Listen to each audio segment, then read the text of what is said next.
Kalau rumah itu hanya sekedar tempat tidur, apa bedanya rumah sama hotel? Kalau rumah itu hanya sekedar tempat makan, apa beda rumah dengan restoran? Kalau rumah hanya sekedar tempat duduk, apa beda rumah dengan halte bis, stasiun kereta api? Jadi rumah kita jadikan sebagai jalan menuju surga. Baiti jannati, rumahku adalah surgaku. Bidadarinya siapa? Bidadarinya inilah yang ada di depan saya ini, bidadari-bidadari surga semua insyaallah.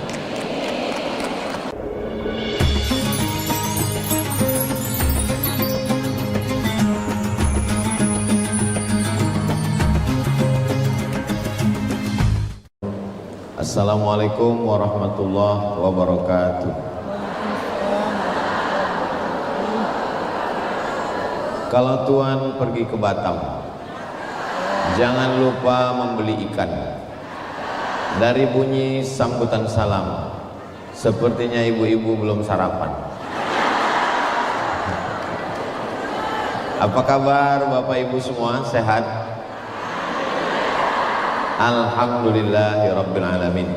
Allahumma sholli ala Sayyidina Muhammad wa ala ali Sayyidina Muhammad. Yang sama kita hormati Bapak-bapak Wakil Rektor, Bapak-bapak Dekan, Civitas Akademika, Keluarga Besar Universitas Mataram. Hadir juga bersama kita Ketua Tim Ustadz Abdul Somad Nusa Tenggara Barat, Habib Muhammad Zaki Abdillah. Teristimewa untuk Ibu Ketua Penggerak PKK Provinsi Nusa Tenggara Barat. Tadi malam dengan Bapak Gubernur, pagi ini bersama dengan Ibu Ketua Penggerak PKK. Mudah-mudahan sehat walafiat, panjang umur, berkah selalu. Nanti kalau saya sapa hanya pejabat-pejabatnya, dibilang Ustaz Somad tidak adil. Ustaz tidak ada menyebut kami, padahal kami tadi dari pagi sudah menunggu. Hadirin hadirat, muslimin muslimat, solihin solihat, yang belum kawin dan belum sunat, semua yang hadir ini dimuliakan Allah Subhanahu wa ta'ala. Saya merasa amat sangat terhormat, dimuliakan. Begitu datang tadi, pertama kali sorban saya diganti, ganti sorban yang lebih besar. Lalu kemudian diberikan makan, dan yang paling spesial adalah durian yang rasanya luar biasa. Ini Ustadz Somad, duriannya durian perkawinan antara lokal dan impor. Jadi ternyata pernikahan itu, ini bukan menurut saya, menurut pakar-pakar yang ada di dalam tadi, ada durian lokal yang manis tapi dagingnya tipis, sementara yang dari luar itu tebal. Maka dikawinkan, akhirnya jadilah durian yang rasanya manis dan dagingnya tebal. Jadi begitu juga pernikahan Ustadz Somad katanya, dicari perempuan yang cantik dengan laki-laki yang cerdas. Akhirnya lahirlah anak ganteng, cantik dan cerdas. Harapannya begitu, tapi ternyata kenyataannya insya Allah begitu, insya Allah, amin. Semua yang hadir ini insya Allah istiqomah iman dan Islam, keluarganya sakinah mawaddah warahmah, anak keturunannya soleh dan solihah, dan pada akhirnya kita semua mati dalam keadaan husnul khatimah, dan kita semua masuk ke dalam surga bersama Rasulullah sallallahu alaihi wasallam. Sallallahu ala Muhammad, sallallahu alaihi wasallam, sallallahu ala Muhammad, sallallahu alaihi wasallam. Ya Nabi salam alaika, ya Rasul salam alaika ya habibi, salam alaika, salawatullah alaika.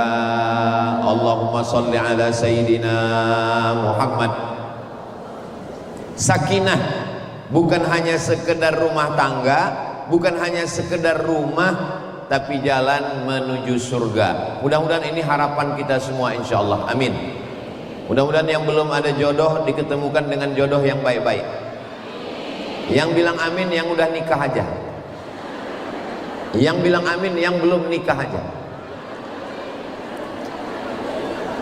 Kalau rumah itu hanya sekedar tempat tidur, apa bedanya rumah sama hotel? Kalau rumah itu hanya sekedar tempat makan, apa beda rumah dengan restoran? Kalau rumah hanya sekedar tempat duduk, apa beda rumah dengan halte bis, stasiun kereta api? Jadi rumah kita jadikan sebagai jalan menuju surga. Baiti jannati, rumahku adalah surgaku. Bidadarinya siapa? Bidadarinya inilah yang ada di depan saya ini, bidadari-bidadari surga semua, insya Allah. Saya menyangka di Universitas Mataram, di Unram ini, saya diberikan tempat yang tinggi. Dari mulai tempatnya berkarpet merah. Kalau tuan pergi ke Mekah, jangan lupa mampir ke Madinah. Sudah lama Ustadz Abdul Somad ceramah, hari ini disambut dengan karpet merah. Karpet merah. Datang disambut dengan tola'al badru alaina, solawat, karpet merah, naik tangga, duduk di atas kursi. Saya sangka saya yang paling tinggi, ternyata ada yang lebih tinggi lagi di atas. Hai Besti, ini bidadari-bidadari surga semua, insya Allah. Suaminya nggak ikut, mereka nonton streaming dari rumah. Mudah-mudahan kebahagiaan ini tidak hanya di ruangan ini, tapi nanti kita bawa pulang ke rumah, insya Allah. Kalau istrinya bahagia, suaminya bahagia. Kalau istrinya bahagia, anaknya ikut bahagia. Begitulah hebatnya energi perempuan. Kenapa saya bisa ceramah 4 hari sekarang di Nusa Tenggara Barat? Datang hari Jumat, Sabtu, Ahad, Senin. Kenapa saya bisa 4 hari ini bebas ngomong, ceramah kesana kemari? Karena istri saya nggak nelpon-nelpon.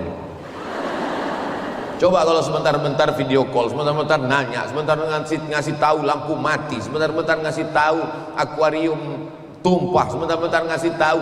Mungkin saya waktu ngomong itu nggak fokus lagi. Apalagi tadi malam tablik akbar rame. Mungkin waktu mau bilang takbir jadi pampers. Di balik laki-laki yang luar biasa ada perempuan 2 orang yang luar biasa, ibu dan istri. Dan yang di hadapan saya ini adalah ibu dan istri, calon ibu dan calon istri. Bagi yang sudah, alhamdulillah. Bagi yang belum, insya Allah. Bagi yang sudah ada kesempatan nggak mau, innalillah. Semoga semuanya baik-baik saja, insya Allah. Amin ya rabbal alamin. Pada kesempatan ini yang mau saya sampaikan ini ada 5 poin. Saya selalu biasanya kalau ceramah itu pakai poin 1, 2, 3, 4, 5. Tujuannya apa? Supaya adik-adik mahasiswa bisa mencatat dengan baik. Biasakan untuk mencatat pointer-pointer supaya mudah untuk mengingat. Dan tolong ingat ini baik-baik, karena ini nanti akan keluar dalam UAS, ujian akhir semester. Poin yang pertama adalah status laki-laki dan perempuan dalam Islam sama. Sakinah sama statusnya. Al-mu'minun laki-laki, wal mu'minat perempuan, ba'duhum awliya'u ba'd. Laki-laki dan perempuan saling tolong menolong. Iya, tapi laki-laki kan harta warisannya lebih banyak Pak Ustadz. Lidzakari mithlu hadzil unsayain. Kalau perempuan dapat 50, laki-laki dapat 100. Itu berarti laki-laki lebih hebat. Laki-laki dapat harta warisan 2 kali lipat, bukan berarti dia lebih hebat, tapi karena tanggung jawabnya lebih berat. Siapa yang ngasih nafkah? Laki-laki. Siapa yang bayar biaya nikah? Laki-laki. Siapa yang ngasih mahar? Laki-laki. Laki-laki yang hebat, yang berani ngasih mahar, bukan tiap datang cuman bawa mawar. Laki-laki harta warisannya lebih banyak karena dia punya tanggung jawab lebih besar. Makanya sekarang banyak laki-laki yang gak siap jadi laki-laki. Jenis kelaminnya laki-laki tapi melambai. Akhirnya menang kontes lady boy. Wajahnya lady, kakinya boy. Maka anak-anak kita dididik untuk menjadi laki-laki. Ada yang mengatakan laki-laki melindungi perempuan, laki-laki mengayomi perempuan, laki-laki yang menjaga perempuan. Khuliqatil mar'atu min dila'. Perempuan itu diciptakan dari tulang rusuk. A'wajuha a'laha. Tulang rusuk paling atas yang paling bengkok. Jantung di dalam, berdegup, berdetak, dua jari sebelah kiri. Itu jantung yang normal. Kalau jantung yang tidak normal, biasanya detak jantung itu tidak normal disebabkan dua. Yang pertama jatuh cinta, yang kedua jatuh tempo.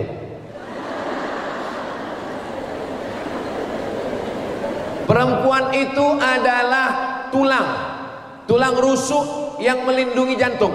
Laki-laki itu jantungnya. Sekarang saya tanya, jantung itu bisa selamat kalau tabrakan, na'udzubillah, itu jantungnya tidak pecah karena ada tulang, dan tulang itu adalah perempuan. Jadi kalau begitu, laki-laki melindungi perempuan atau perempuan melindungi laki-laki?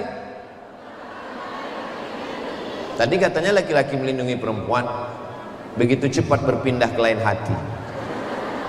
Jadi yang betul itu adalah perempuan melindungi laki-laki. Siapa yang paling tahu rahasia Pak Gubernur? Siapa yang paling tahu rahasia Ustadz Somad? Jadi kalau begitu, dibalik penguasa, dibalik pejabat, dibalik orang kaya, dibalik siapapun, dibalik kiai, ustadz, tuan guru dan ulama, ada perempuan-perempuan yang hebat, yang luar biasa. Dan perempuan-perempuan yang melindungi suami, melindungi anak, melindungi rumah tangga. Inilah yang ada di depan saya ini.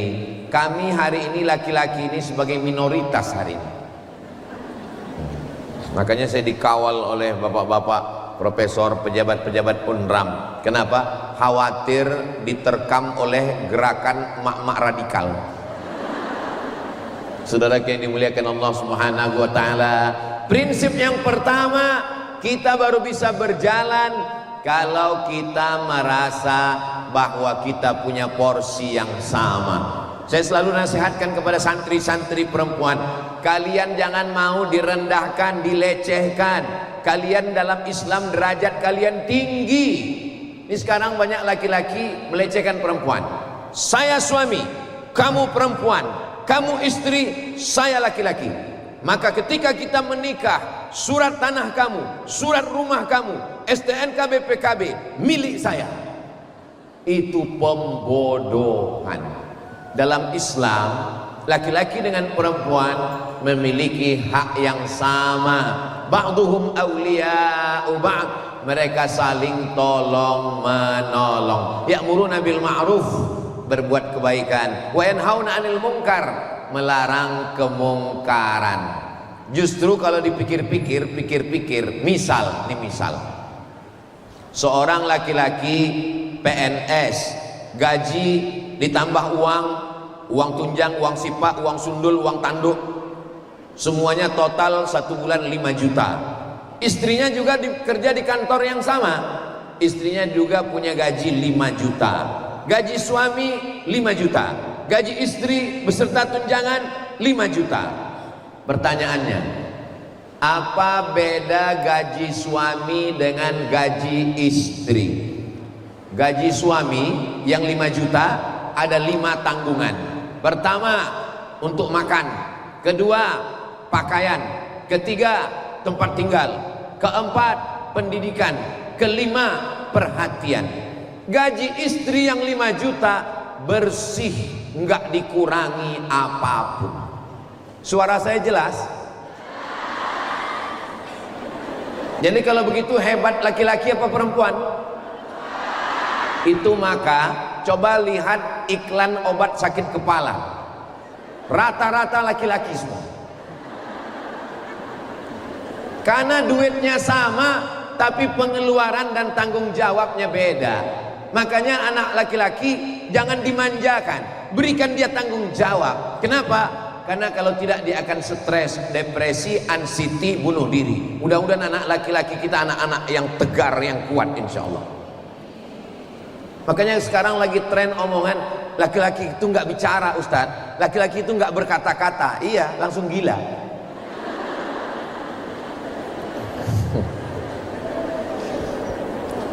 Seorang laki-laki dipijat kepalanya, dikusuk sama istrinya.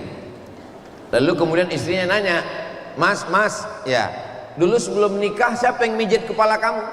Kata istrinya, siapa yang mijit kepala kamu? Kata suaminya, dulu sebelum nikah saya nggak pernah sakit kepala. Jadi masalah tanggung jawab laki-laki lebih besar, masalah harta warisan laki-laki lebih banyak. Karena laki-laki kepala rumah tangga, laki-laki memiliki tanggung jawab. Tapi masalah peran perempuan juga luar biasa. Maka ketika kita berada laki-laki perempuan, perempuan diciptakan dari tulang rusuknya. Kalau kita berdiri itu yang sejajar tulang rusuk. Saya berdiri dengan Bapak, dengan Prof, itu yang sejajar dengan kita tulang rusuk, tulang kaki di bawah. Kenapa perempuan itu tidak diciptakan dari tulang kaki? Karena perempuan bukan diinjak-injak. Kenapa perempuan tidak diciptakan dari tulang kepala? Karena perempuan bukan mau naik di atas. Makanya kalau ada istri maunya di atas saja, itu berarti dia diciptakan dari tulang kepala. Kalau ada laki-laki perempuan yang maunya diinjak-injak, diremehkan, disepelekan, jangan-jangan ini terbuat dari tulang kaki kelingking. Perempuan diciptakan dari tulang rusuk yang melindungi jantung. Perempuan diciptakan dari tulang rusuk yang kalau berdiri derajatnya sama. Maka perempuan jangan mau dihinakan, dilecehkan, direndahkan, dijatuhkan. Jam 12 malam ada yang nelpon ke handphone saya, nomor yang lama. Nomor baru saya rahasiakan. Dulu nomor lama, jam 12 malam nelpon. Assalamualaikum Ustaz. Waalaikumsalam. Ini Ustaz Abu Somad, salah sambung. Apa masalahnya? Suami saya sekarang di ruang tamu jam 2 malam. Maaf. Suami saya sekarang di ruang tamu. Maaf, saya pun malu mau ngomongannya, tapi ini kenyataan. Suami saya sekarang jam 2 malam di ruang tamu bawa PSK WTS. Apa yang mesti saya lakukan Pak Ustadz?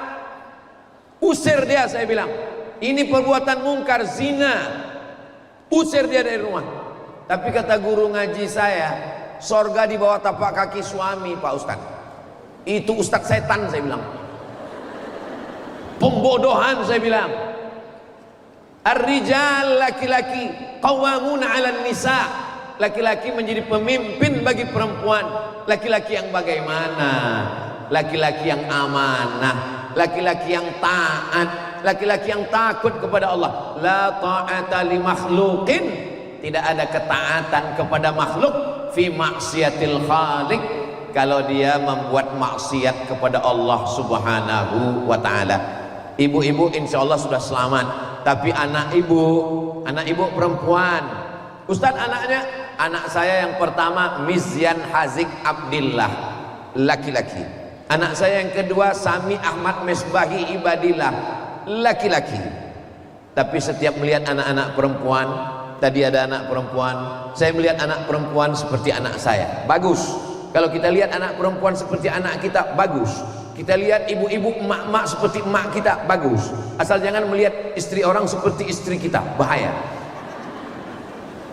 Saya melihat mahasiswi melihat anak-anak sebagai perempuan. Makanya sekarang banyak perlindungan, Komisi Perlindungan Perempuan, karena dianggap perempuan ini banyak teraniaya, banyak terzolimi.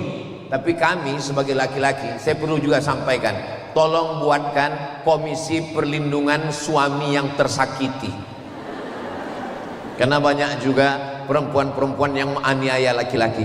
Saya walaupun laki-laki bicara depan perempuan, saya mau kita ngomong berimbang, karena banyak juga laki-laki yang terzolimi, teraniaya. Papa, mama mau pergi arisan, tolong pel lantai, mandikan anak, cuci semua. Nggak apa-apa. Ini namanya perempuan sundel bolong, mak lampir. Saya nggak tahu juga kenapa, ini mohon maaf ya ibu-ibu, jangan tersinggung, kenapa hantu itu kebanyakan perempuan. Mak lampir perempuan, sundel bolong perempuan, nyi blorong perempuan, nyi roro kidul perempuan, suster ngesot perempuan, pocong perempuan. Hantu yang laki-laki paling genderuwo. Sama yang satu lagi itu pun dari luar negeri, turis, Dracula, zombie ada juga yang perempuan. Tolong ini laporkan Komisi Perlindungan Perempuan supaya hantu perempuan diminimalisir dan hantu laki-laki diperbanyak. Saudara yang dimuliakan Allah Subhanahu wa taala, itu fenomena di tengah masyarakat. Apakah itu muncul dari pengejekan, olo-olo? Jangan hina perempuan, karena perempuan adalah istri kita. Jangan hina perempuan, karena perempuan adalah ibu kita. Ini pejabat-pejabat yang hebat-hebat, profesor-profesor, wakil-wakil rektor, dekan-dekan, guru-guru besar, semua laki-laki yang hebat-hebat lahir dari perempuan. Betul? Dan tidak ada perempuan yang lahir dari laki-laki. Ada yang lahir dari bencong? Enggak ada. Perempuan adalah makhluk yang luar biasa. Jadi kalau perempuan mau punya percaya diri, kalau perempuan mau dihormati, dia mesti menghormati dirinya. Dia mesti tahu bahwa dirinya itu dimuliakan Allah. Dia bukan barang, dia bukan keset kaki, dia bukan tisu.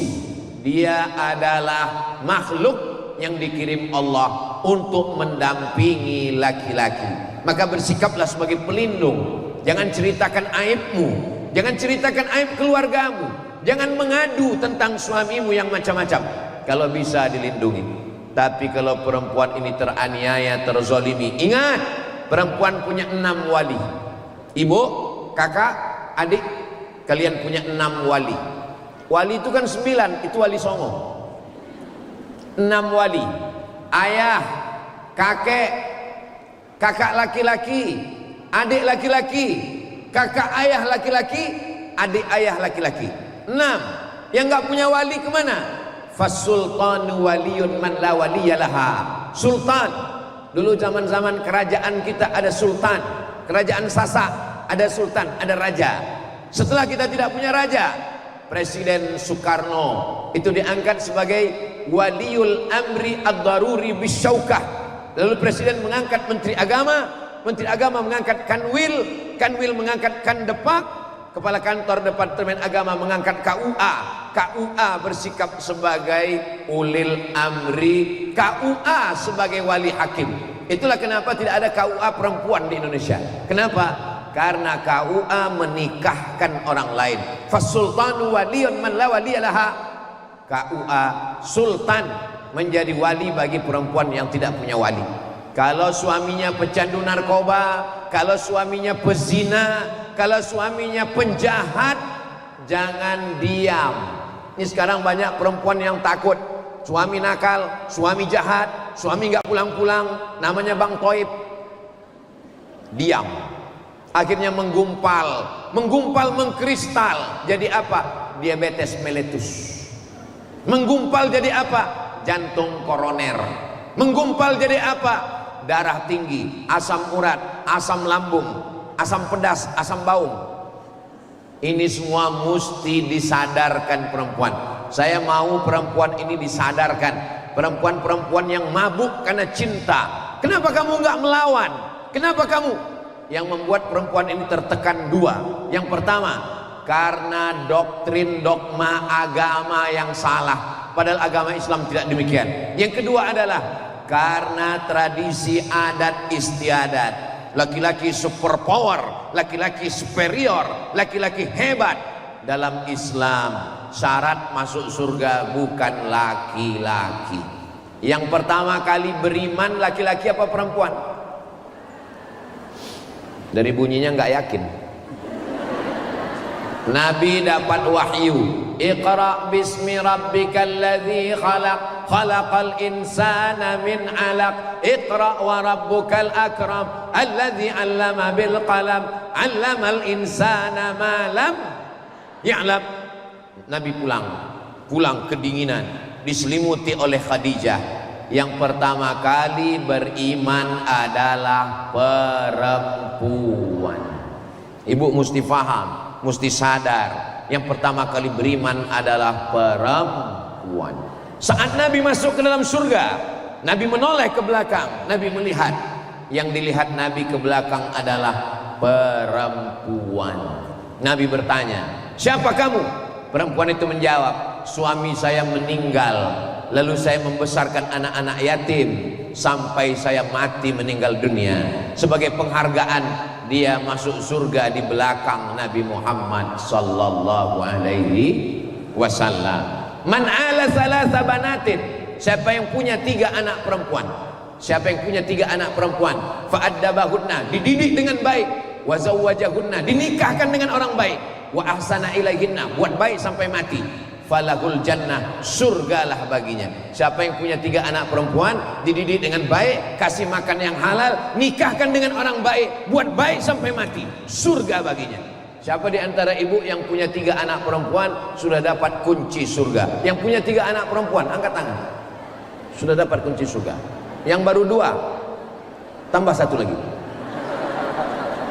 Ustaz Somad belum ada sama sekali. Doakan supaya Ustaz Somad punya anak perempuan. Salatullah salamullah ala taha rasulillah.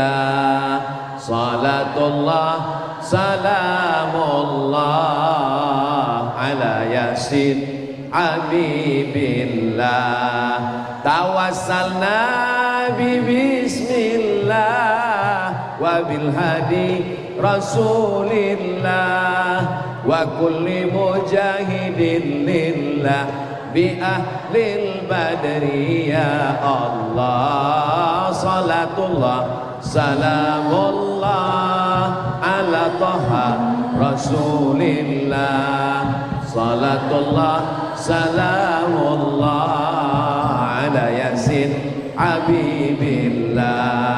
Tawassalna bismillah wa bil hadi rasulillah wa kulli mujahidin lillah bi ahlil badri ya Allah.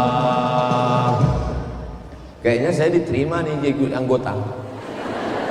Apa nama grupnya kakak-kakak? Hah? Az-Zahra. Az-Zahra nama pesantren saya. Az-Zahra, kemegahan, kebanggaan Nabi Muhammad SAW. Itulah anak perempuannya Fatimatu Az-Zahra. Anda mau acara walimah, acara akikah, acara nikah, undanglah grup Hadrah Az-Zahra. Hubungi nomor kontak berikut. Insya Allah nanti diupload di Instagram Ustaz Somad yang followernya 9 juta itu. Ustaz Somad ini sombong sekali. Maksudnya yang belum follow, tolong follow.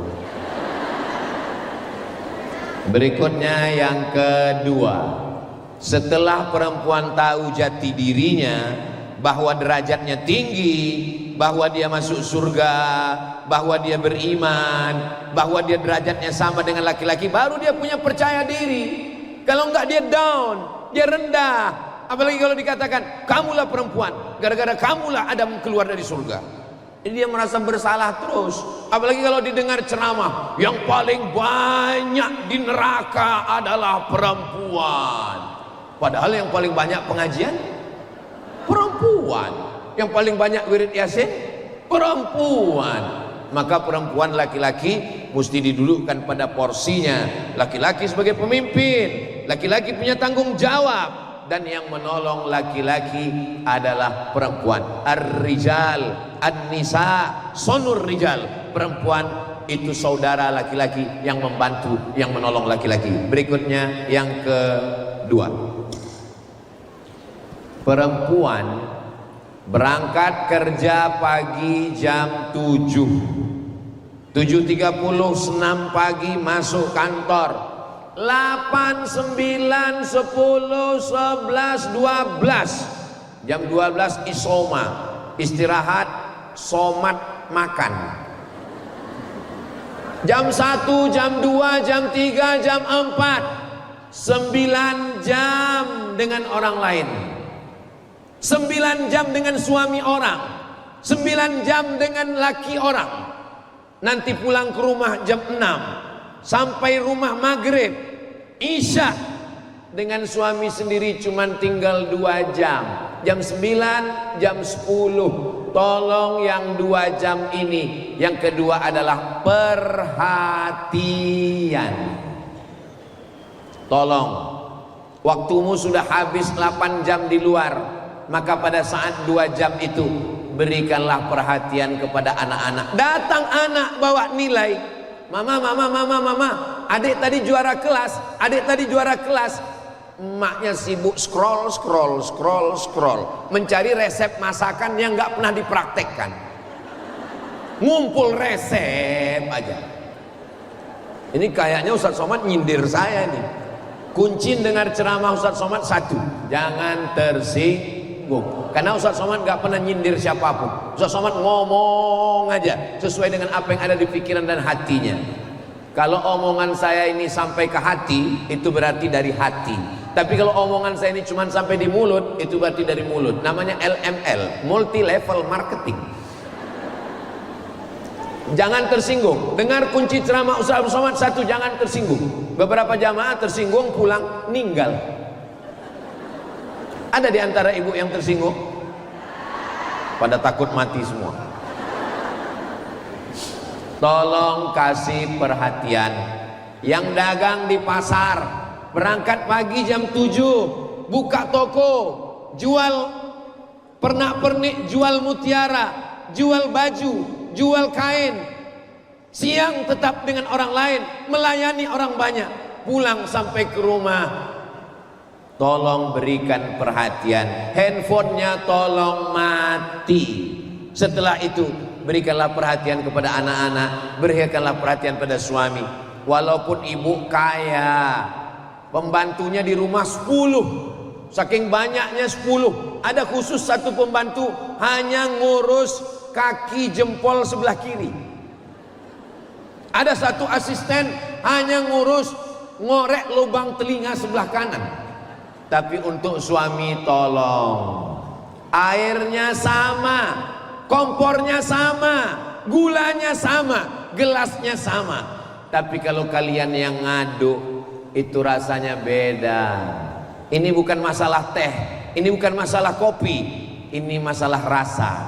Rasa terlalu miskin untuk diwakili oleh kata, karena kata tidak pernah jujur untuk mewakili rasa. Nah, maka tolong perhatikan. Jangan sampai nanti pas Idul Fitri pembantu asisten rumah tangga pulang kampung. Jangan sampai nanti pas mau Idul Fitri pembantu pulang kampung, yang nangis bukan cuman anak, suami pun ikut nangis juga. Yang saya omongkan ini bisa terjadi atau tidak? Mudah-mudahan suami ibu dijaga dari pelakor. Dari bunyi aminnya kelihatannya ada kekhawatiran yang sangat dalam. Tolong laki-laki diberi perhatian, karena laki-laki yang tidak diberi perhatian, dia akan mencari perhatian orang lain. Itu Ustadz ngomong gitu dari siapa? Saya masih laki-laki.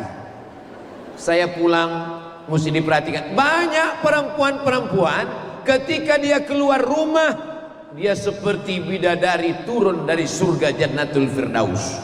Tapi ketika dia di rumah, jangan ceritakan. Judul lagunya, buka dulu topengmu.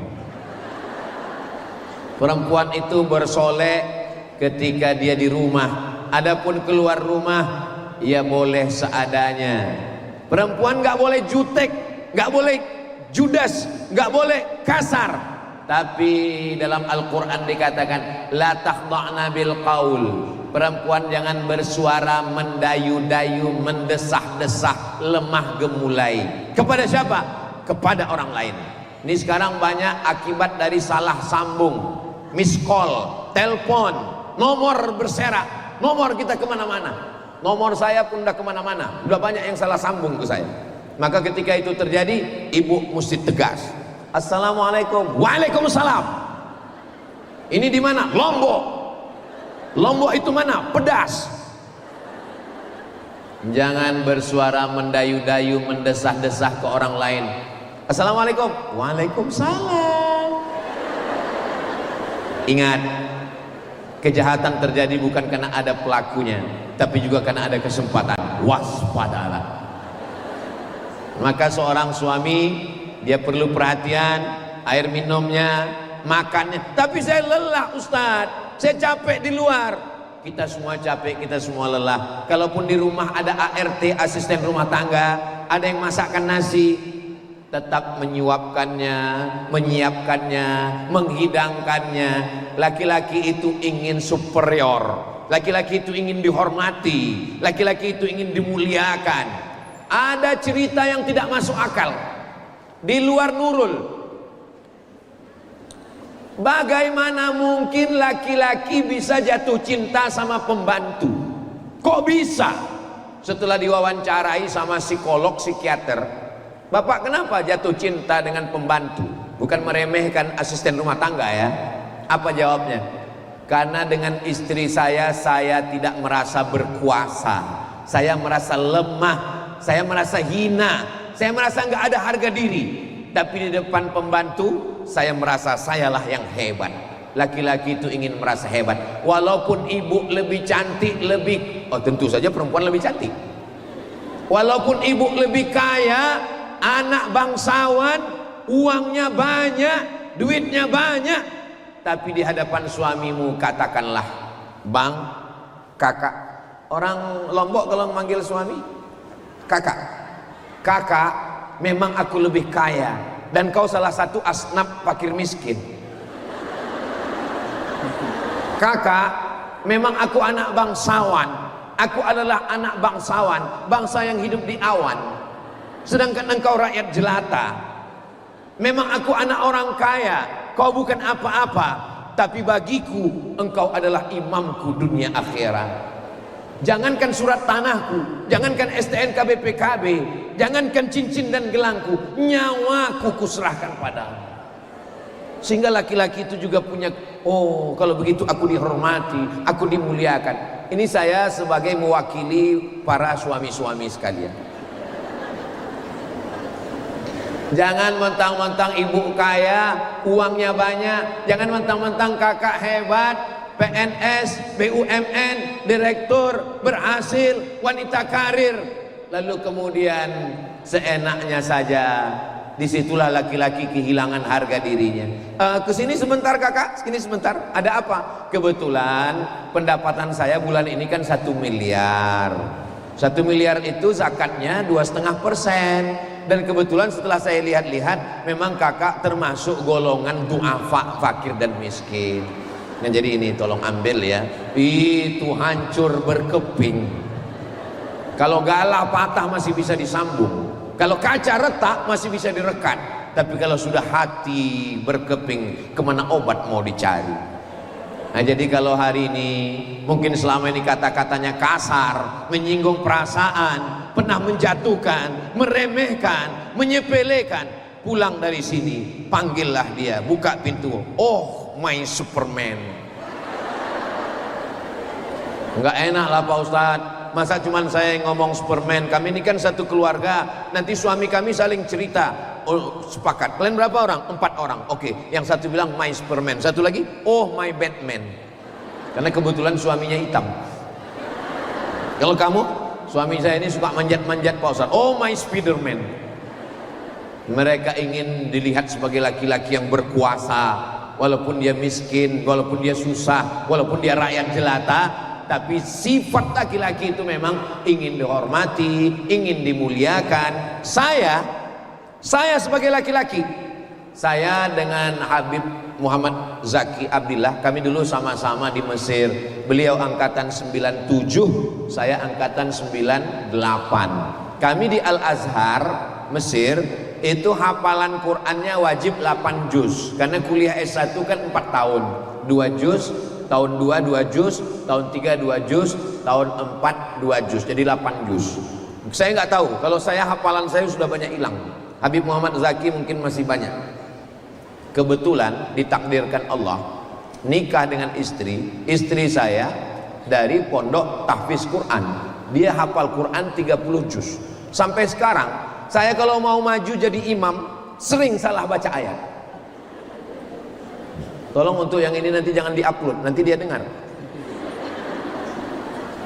Baru saya paham bahwa sebagai laki-laki, walaupun saya ustadz, walaupun saya penceramah, tapi karena saya tidak hafal sebanyak hafalan dia, saya nggak punya percaya diri untuk maju ke depan. Saya merasa saya lemah. Begitu juga lah perasaan laki-laki.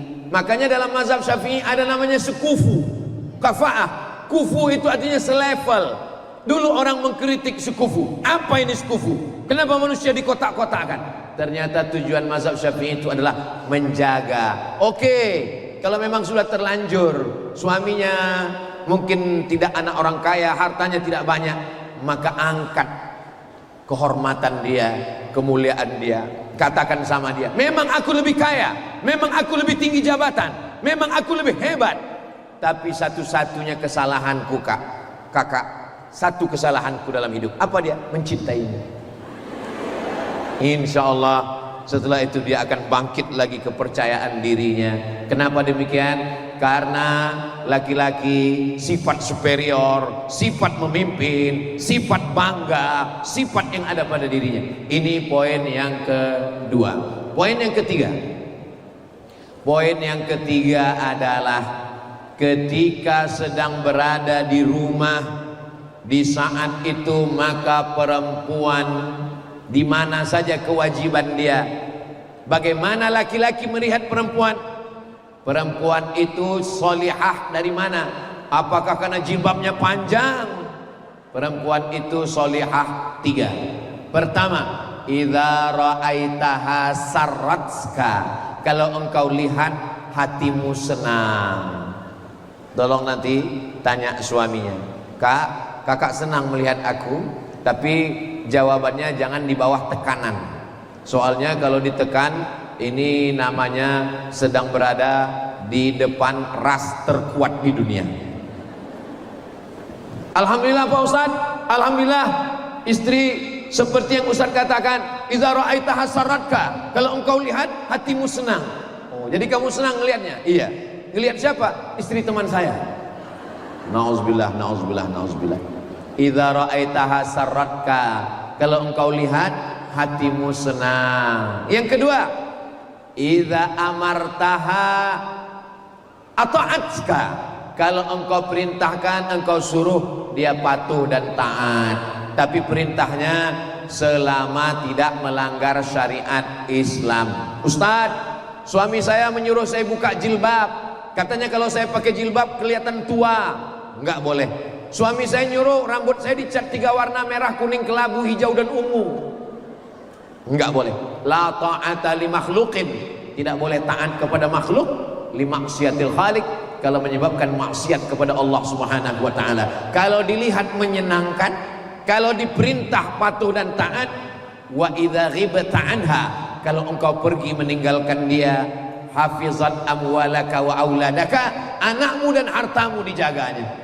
Suami pergi keluar kota, ada usaha, ada bisnis, ada tugas, ada pekerjaan, anak terjaga, terpelihara. Jangan sampai anak hilang. Saya Pak Ustadz pergi pertama kali pulang kulkas hilang, pulang yang kedua dapur hilang, pulang ketiga anak hilang. Perempuan menjaga anak, menjaga keluarga, menjaga semua. Syukur-syukur suaminya punya kemampuan ekonomi lebih, secara materi dia berlebih, lalu dia bisa sewa security, ada ART asisten rumah tangga. Itu adalah nilai bonus. Tapi pokoknya perempuan itu adalah di rumah. Waqarna fi buyutikunna, menetaplah di rumah. Lalu bagaimana dengan kami? ASN, BUMN, pegawai swasta, bisnis, dagang, wanita karir. Perempuan tetap boleh keluar rumah dengan syarat dan ketentuan berlaku. Apa syarat dan ketentuan berlaku? 4. Poin yang keempat, perempuan boleh keluar rumah dengan syarat dan ketentuan berlaku. Pertama, izin suami. Tapi izinnya tulus ikhlas, jangan di bawah tekanan. Izinkan aku kerja, kalau enggak, kakak, ini pendapatan kita kurang, anak kita sudah mulai tamat sekolah, dia mau kuliah, UKT tinggi, maka izinkan aku bekerja, aku kan tamat S1. Lalu kemudian dia setelah berpikir dia berikan. Yang kedua, menutup aurat. Makna menutup aurat, jangan pakai sempit. Ini banyak ini orang-orang pakai celana umur anak 8 tahun, pahanya menjerit minta tolong. Jangan pakai baju transparan, baju yang menutup aurat. Alhamdulillah kajian kita ini semuanya menutup aurat yang baik-baik insyaallah. Amin ya rabbal alamin. Sesama yang sudah menutup aurat jangan ejek, jangan olok, jangan kelahi. Cadar bagus, jilbab, hijab bagus. Yang sudah berjilbab jangan ngejek yang bercadar, yang bercadar jangan ngejek yang apa kamu cuman pakai jilbab aja, cadar lebih bagus. Yang ngejek, kalau yang bercadar ngejek berjilbab, yang berjilbab ngejek yang bercadar, yang ketawa yang nggak pakai baju. Nah itu lihat tuh, mereka kelahi kan, kelahi. Mereka saling menghormati, menutup aurat. Yang ketiga, jangan berdua-duaan dengan laki-laki yang tidak mahram. La yakhluwanna rajulun ma'amra'atin zi mahram illa ma'an zi mahramin. Tidak boleh dengan laki-laki yang tidak mahram. Berdua-duaan, satu ruangan, curhat, bagi tugas, tukar-tukar nomor, tukar gambar, tukar video, makan siang bersama. Apa kata pepatah orang barat? No free lunch. Tidak ada makan siang yang gratis. Ketika dinasihati, kenapa dia WA kamu? Ini urusan tugas pak. Kenapa dia kirim gambar ke kamu? Ini urusan kantor. Kenapa kamu sering kontak sama dia? Sudah seperti abang saya, sudah macam kakak saya, sudah macam saudara saya, sudah macam paman saya. Berawal dari macam, berakhir dengan macam-macam. Ingat, setan tidak pernah ngajak orang berzina. Maka bunyi ayatnya la tasnu, bukan. Bunyi ayatnya la taqrabuz zina. Berawal dari mendekati zina. Langkah zina 6 step. Pertama, nazratun, pandangan. Kedua, fabtisamun, senyuman. Yang ketiga, fasalamun, salam, say hello. Hai sayang. Kalau ada yang kirim pesan DM, kalau ada yang menyapa, kirim WhatsApp, mengatakan sayang, bukan abangmu, bukan kakakmu, bukan adikmu, bukan kakakmu, yakinlah dia buaya darat. Nazratun, pandangan. Setelah pandangan, fabtisamun, smile, keep your smile, senyum. Setelah senyum, fasalamun, salam, say hello. Setelah salam, fakalamun, ngomong. Setelah ngomong, famau'idun, janjian. Setelah janjian, faliqaun, pertemuan. Setelah pertemuan, terjadilah apa yang terjadi. Laki-laki gagah perkasa, tegap berotot, besar badannya, datang menjumpai saya. Nangis, laki-laki tegap berotot, gagah perkasa, nangis di depan Ustaz Abdul Somad seperti anak kecil. Tolong Ustaz. Kenapa? istri saya dilarikan kepala dinas. Kok bisa? Itulah Ustadz, yang salah saya juga. Saya yang ngantar ke airport, mau tugas keluar kota saya antar, lalu saya titip, Pak tolong titip istri saya jaga ya. Memang betul-betul dia jaga Pak Ustadz. Kalau sudah begini, apa yang terjadi? Nasi sudah jadi tai ayam. Ini sudah hancur, ibu masih cerita bubur juga lagi. Sudah hancur berkeping. Apa yang terjadi? Saya bilang, pindahkan kantornya. Pindah kantor. Iya Pak Ustadz. Setelah pindah kantor, tahajud tiap malam. Kamu siap? Siap Pak Ustadz. Tahajud tiap malam, pindah kantor, ganti nomor, putus kontak. Siap? Siap Pak Ustadz. Setelah sebulan datang lagi. Ada apa? Enggak siap Pak Ustadz. Tidak ada laki-laki yang siap menerima.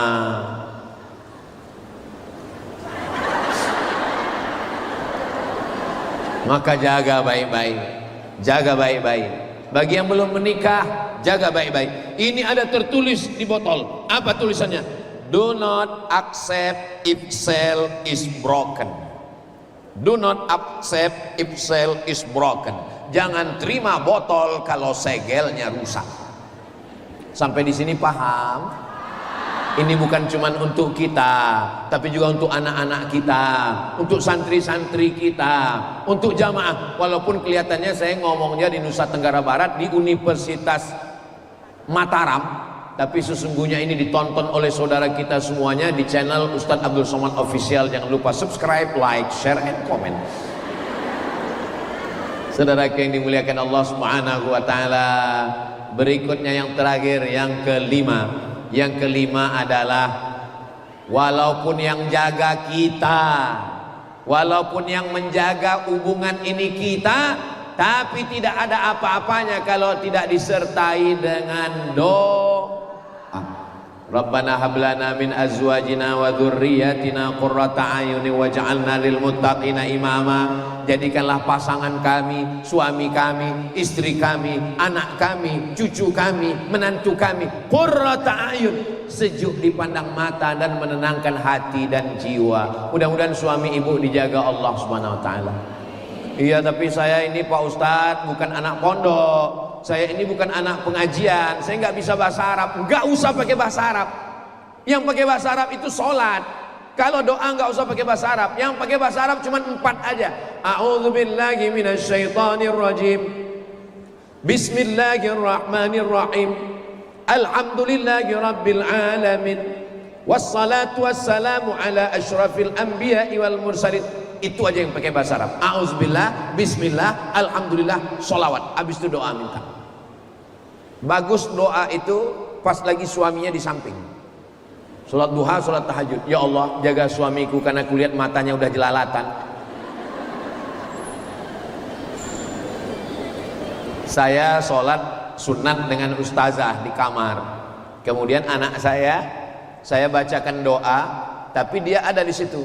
Ya Allah, jadikanlah Sami anak yang soleh, jangan teriak-teriak, jangan mau nonton TV, jangan main handphone. Terus dia niat saya, jangan jadikan dia anak yang durhaka, jadikan dia anak yang rajin ngapal surat-surat pendek, jadikan dia anak yang gak ngelawan, jadikan dia anak yang berkata lembut. Setelah itu, setiap dia mau teriak, tadi kan udah didoakan. Oh iya, jadi ternyata bagus juga kita doakan ketika orangnya ada di situ. Nah, ibu coba nanti malam. Coba nanti malam tahajud, pas doanya di samping bapak. Kalau dia nggak terbangun, pas di telinganya. Setiakan dia ya Allah.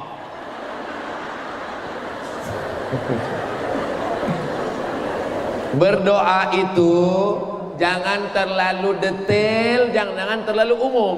Ini ada orang yang doa terlalu detail. Ya Allah, kemarin sudah kuperiksa handphonenya, kelihatannya ada beberapa nomor yang masuk. Tapi jangan pula terlalu umum. Ya Allah, sebenarnya banyak yang mau kumintakan padamu, tapi rasanya nggak perlu kusebutkan satu persatu, karena ku yakin kau tahu yang ku mau. Minta sama Allah. Hati suami ibu itu diantara genggaman kudrat iradat Allah. Tidak ada yang sulit bagi Allah. Ya Allah, lumpuhkanlah otaknya untuk mengingat yang lain kecuali hanya mengingat aku. Innama amruhu idza arada syai'an ayyaqula lahu kun. Allahumma salli ala sayyidina Muhammad wa ashghili zalimin bizalimin wa akhrijna min bainihim salimin wa ala alihi wa sahbihi ajma'in. Sallallahu rabbuna ala nuril mubin Ahmad al-Mustafa sayyidil mursalin wa ala alihi wa sahbihi ajma'in wa ala alihi wa sahbihi ajma'in. Allahumma salli ala sayyidina Muhammad. Usahakan di rumah itu MP3 Al-Quran. Yang belum punya speaker Al-Quran, ambil YouTube suara siapa qori yang paling suka. Saya sukanya Ustadz Hanan At-Taqi, ambil. Saya sukanya Syekh Mu'aikli, ambil. Saya sukanya Syekh Abdurrahman Sudes, ambil. Saya sukanya pilih surat Al-Baqarah. Surat Al-Baqarah kalau dibacakan di rumah, suratul Baqarah tuqra'u fi baitin la yaqrabuhu syaitan. Kalau dibacakan di rumah, maka rumah itu tidak didekati setan. Mana tahu suami ibu ganteng, matanya biru, rambutnya pirang, tinggi putih, disantet orang. Maka dibacakan surat-surat itu di rumah. Jangan terlalu kuat, jangan terlalu pelan, full terus non-stop. Habis surat Hatam Al-Baqarah 2 juz 4 lembar, lebih kurang 2 jam 3 jam, ngulang lagi. Habis itu ngulang lagi. Itu sebagian dari ruqyah. Jangan lagi lagu-lagu maksiat dan dosa. Lagu-lagu ini pintu setan masuk ke telinga. Lagu-lagu ini masuknya bisikan setan. Allazi waswisu fi sudurin nas minal jinnati wan nas. Ini lagunya lagu setan semua. Cinta Satu Malam, Keong Racun, Kucing Garong, Selimut Tetangga, Pulang-pulang Berbadan Dua. Itu lagu haram semua. Oh, jadi kalau begitu lagu musik nggak boleh? Musik boleh.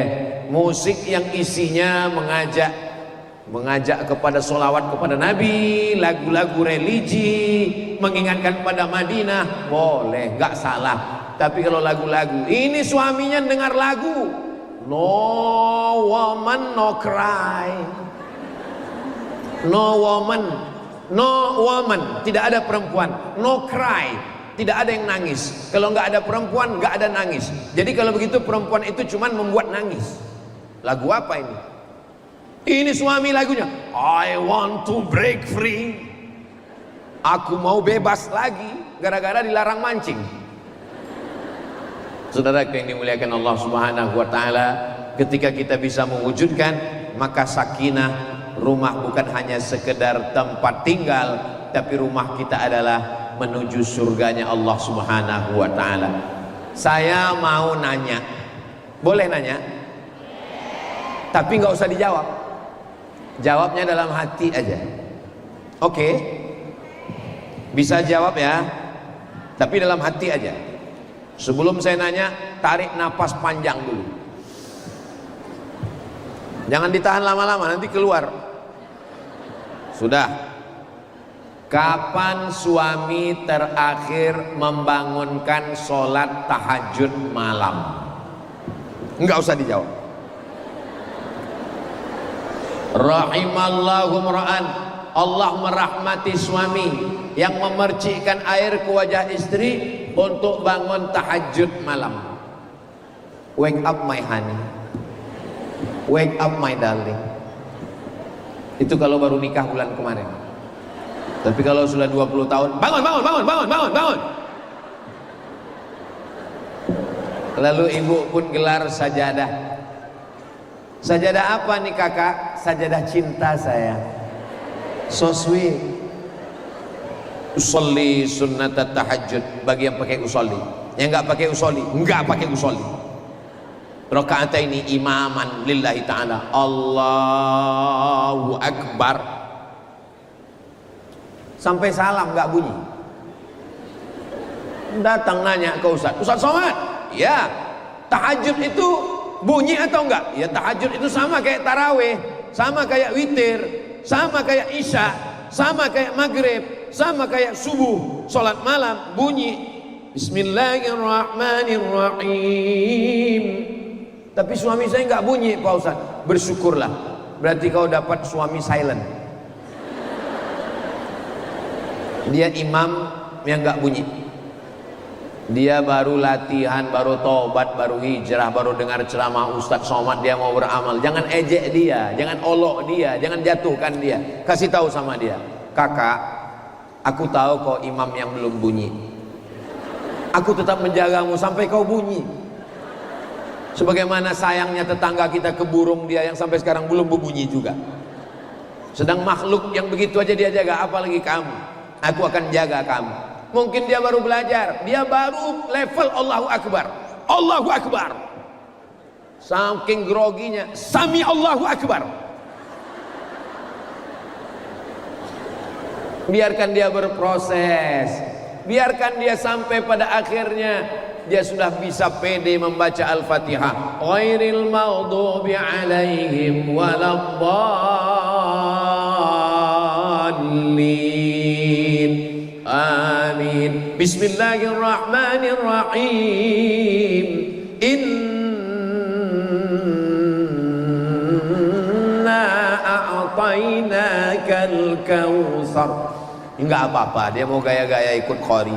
Walaupun ayatnya cuma inna a'tainakal kautsar, fasholli li rabbika wanhar, inna syani'aka wal abtar. Berdoa kepada Allah. Zaman edan, suami mabuk, suami sakau, suami narkoba, suami diganggu pelakor, suami ibu masih mau sholat malam. Alhamdulillah, aku bersyukur kepadamu ya Allah. Walaupun kau berikan suami yang hitam, pendek, jelek, jangan pas dia ada. Aku bersyukur kepadamu ya Allah. Kira-kira Allah ngasih kita itu sesuai kemauan kita atau kemauan Allah? Kemauan Allah. Kira-kira yang kita minta itu dikabulkan Allah menurut ilmu kita baik atau menurut hikmah Allah? Menurut Allah. Makanya yang paling indah hidup ini adalah kita terima saja rencana Allah yang begitu indah. Saya dulu Pak Ustadz maunya suami saya kayak bule-bule yang datang ke Gili Trawangan. Saya mau dia six pack, tiba-tiba yang datang balon terbang. Saya mau dia yang tinggi semampai, putih, rambutnya merah, matanya biru.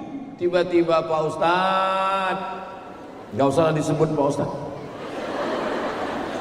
Tapi akhirnya saya justru tenang dengan pilihan Allah. Setelah saya pikir-pikir, setelah saya renung-renung Pak Ustaz, coba bayangkan kalau suami saya dulu tinggi putih, mungkin saya nggak lelap tidur, nggak enak makan. Setiap dia mau keluar kota, saya pasti stres. Tapi alhamdulillah dengan pilihan Allah ini, saya tenang. Mau nggak pulang-pulang nggak apa-apa. Mau diambil orang silakan. Itulah yang disebut dengan sakinah. Sakinah itu letaknya dalam hati. Ini kalau saya lihat dari senyum jamaah ini kelihatannya semuanya sakinah ini semua. Ustaz tahunya dari mana? Dari senyumnya, dari ketawanya yang lepas, itu sakinah. Kelihatannya orangnya bahagia, sakinah, mawaddah warahmah, dan nggak punya beban hidup dan nggak punya utang. Karena orang kalau punya beban hidup, banyak utang, dia nggak bisa. Paling kalau dengar ceramah langsung garuk kepala. Kapanlah penderitaan ini selesai?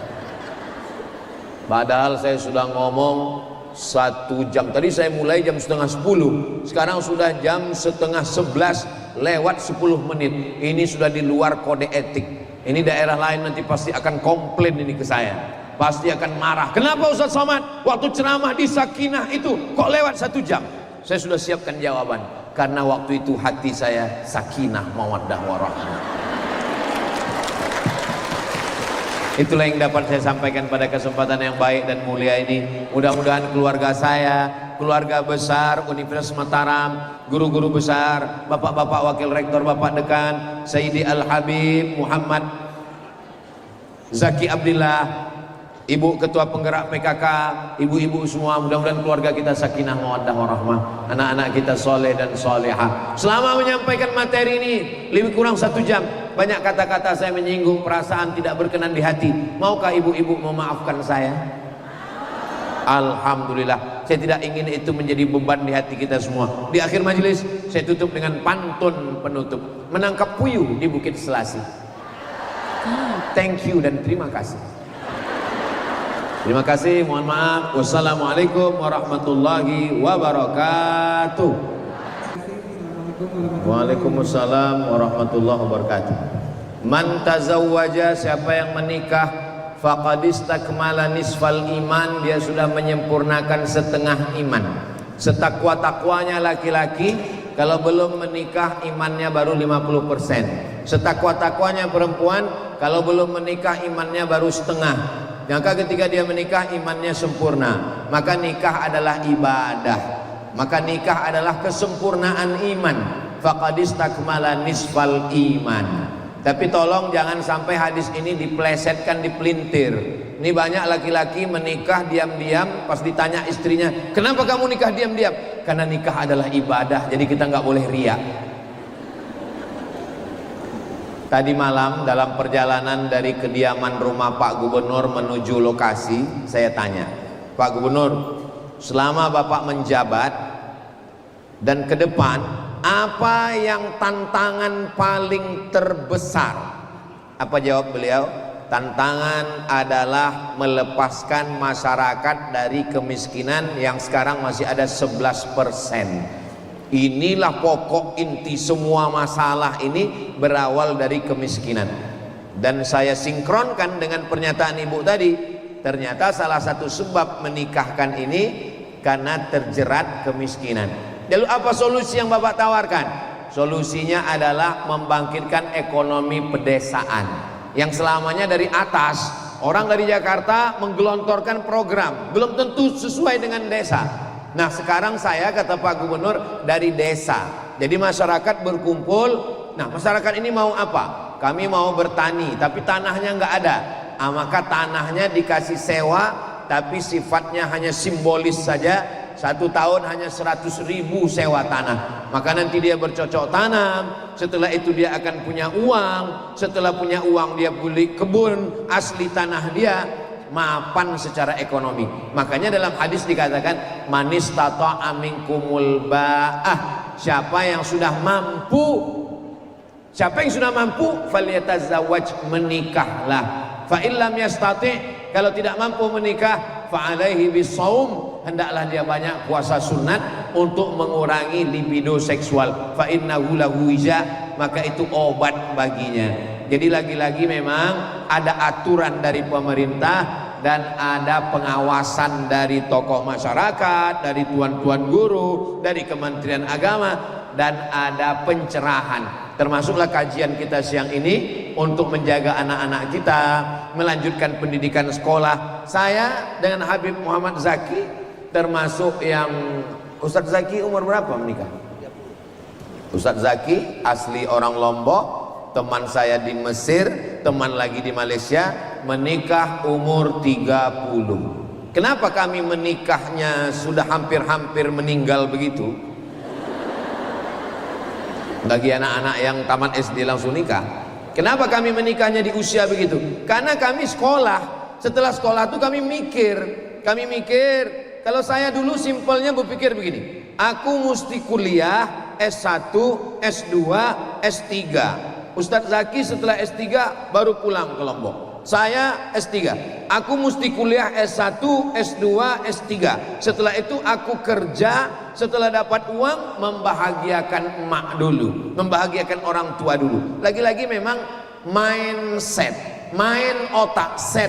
Makanya sekolah. Insya Allah kalau pendidikannya diperbaiki dan masyarakat ini terus dicerdaskan, maka insya Allah angka-angka yang kita sebutkan tadi akan diperbaiki ke depan, ekonominya membaik, angka pernikahan pun baik. Saya optimis karena setelah saya lihat penduduk Riau itu 6,7 juta, penduduk NTB Nusa Tenggara Barat 5, sekian juta, tapi jumlah pondok pesantren 800 pondok pesantren, sedangkan di Riau cuman setengahnya 400. Jadi proses tuan-tuan guru pondok pesantren menyebarkan informasi itu insya Allah lebih cepat sampainya, dan ke depan apa yang kita risaukan yang Ibu Ketua Penggerak PKK sampaikan insya Allah ke depan bisa lebih baik insya Allah. Demikian, wallahu a'lam bishawab. Selanjutnya kedua, silakan.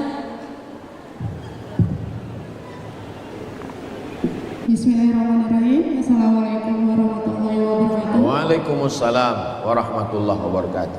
Perkenalkan Pak Ustadz, nama saya Hani. Izin bertanya, saya ingin bertanya bagaimana kedudukan seorang ibu dan seorang istri bagi suami dalam rumah tangga. Sama minta nasihatnya Ustadz untuk kami yang akan menikah dan baru menikah. Alhamdulillah saya baru menikah. Bagaimana nasihatnya untuk kami untuk menjaga rumah tangga kami agar sakinah mawaddah warahmah. Terima kasih. Assalamualaikum warahmatullahi wabarakatuh. Waalaikumsalam warahmatullahi wabarakatuh. Inna sholati wa nusuki wa mahyaya wa mamati lillah. Ustadz mau kemana? Saya mau ke Lombok. Oh, saya mau ke Lombok juga Ustadz. Lalu kemudian sahabat saya Ustadz Ozi mau ke Lombok, dia dari Pontianak, Pulau Kalimantan. Saya mau ke Lombok dan saya dari Riau, Pulau Sumatera.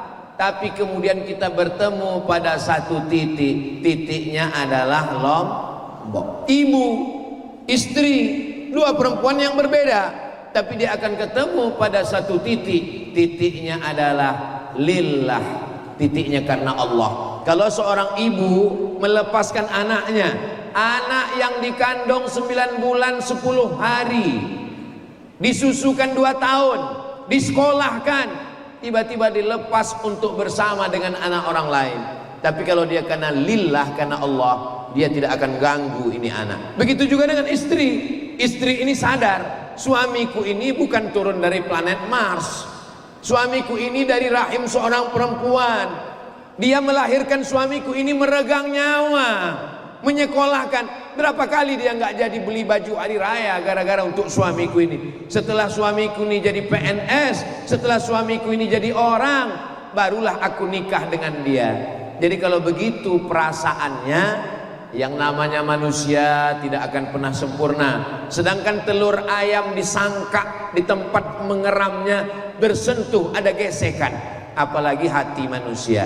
Maka ketika dua-duanya karena Allah, istri karena Allah, ibu karena Allah, ibu tidak akan mengganggu anaknya dan istri juga tidak akan mengganggu mertua dengan anaknya. Ingat, kalau hari ini ibu sebagai istri, 20 tahun lagi ibu akan menjadi mertua.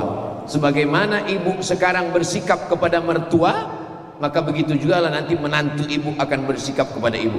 Jadi apa yang kita lakukan hari ini, itu yang akan kita petik 2-3 tahun yang akan datang.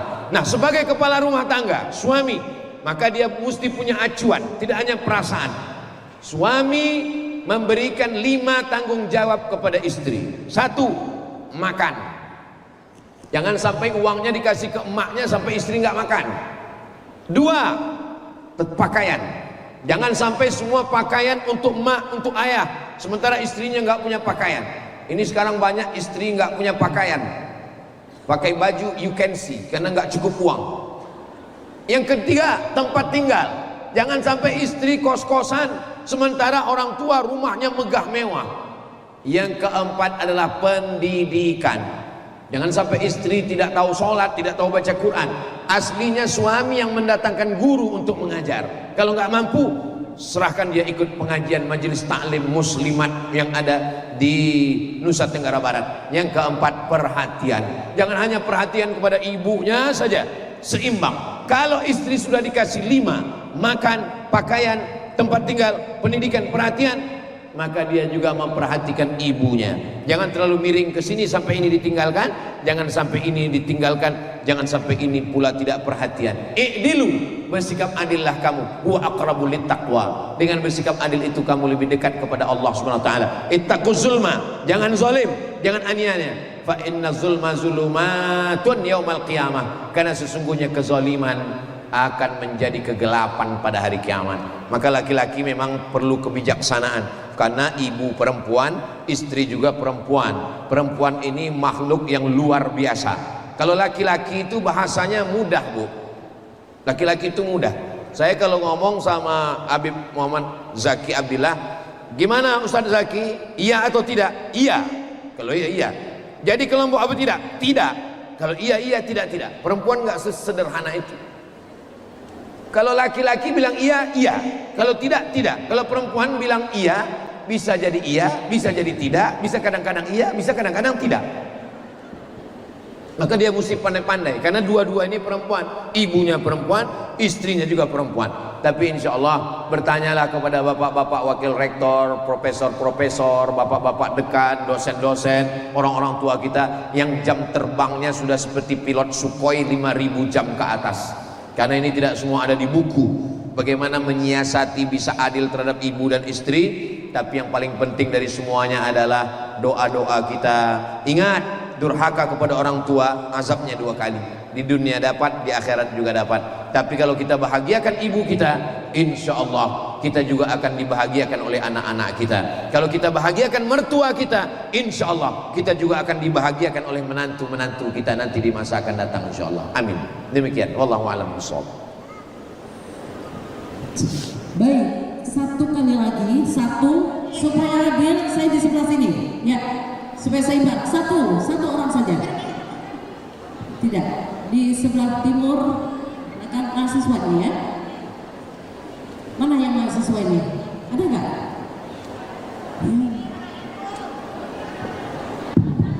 Sudah. Ya. Mbak Mumun. Assalamualaikum warahmatullahi wabarakatuh. Waalaikumsalam. Perkenalkan, saya Sri Yulina. Iya. Saya dosen FBB Unram. Iya. Tahun depan pensiun, Pak. Iya. Ustadz Abdul Somad yang luar biasa. Iya.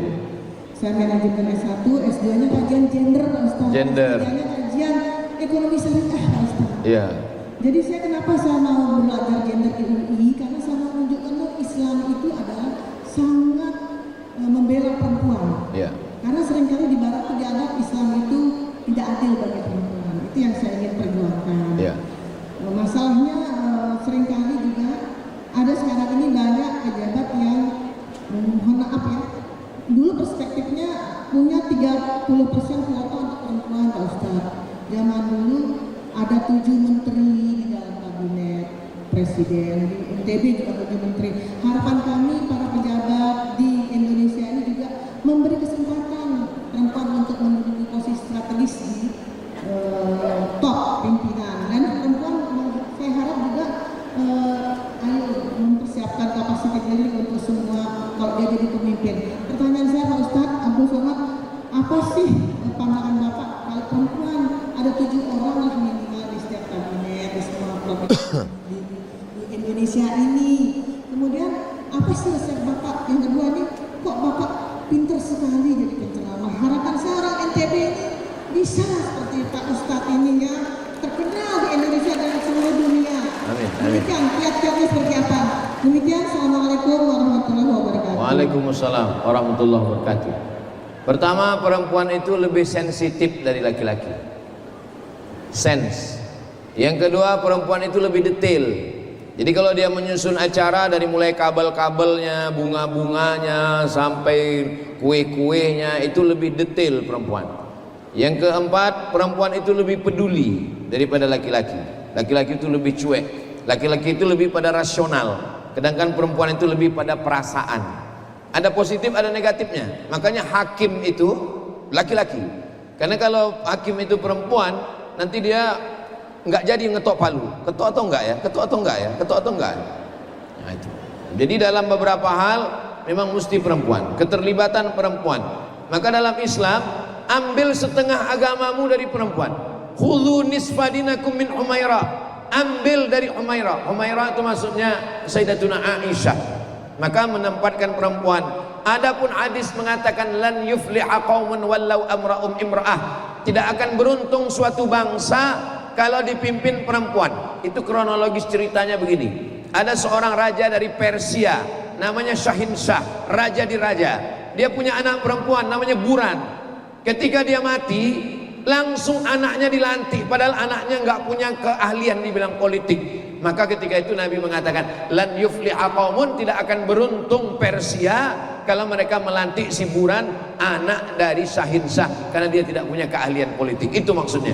Adapun kalau perempuan pernah diangkat menjadi kepala polisi pasar di kota Madinah waktu Umar bin Khattab menjadi khalifah. Namanya Ummu Syifa, diangkat sebagai polisi pemeriksa pasar, pemeriksa timbangan, karena perempuan detail. Ini timbangannya bohong, ini gandumnya basah, ini kurmanya kering. Itu semua ketelitian. Jadi keterwakilan perempuan amat sangat baik dengan catatan syarat dan ketentuan berlaku. Izin suami, tidak menyia-nyiakan amanah di rumah, tepat waktu, anaknya terjaga terpelihara, maka insya Allah ini terlaksana dengan baik.